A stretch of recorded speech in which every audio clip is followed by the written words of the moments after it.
কত হাদিস বলছেন নবীজি, উম্মত আমাকে অনুসরণ করো, আমাকে অনুসরণ করো, আমাকে অনুসরণ, আমাকে অনুসরণ, এতবার কথাগুলো বললেন।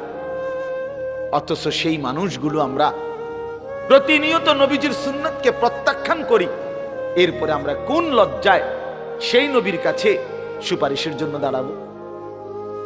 আল্লাহর নবী সাল্লাল্লাহু আলাইহি ওয়াসাল্লাম বলবেন, বেশরম, আরে বেহায়া, আমি এতবার বললাম, আমার কথা পাত্তা দিলি না।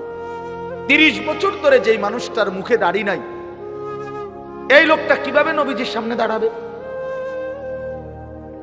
কথা বলেন।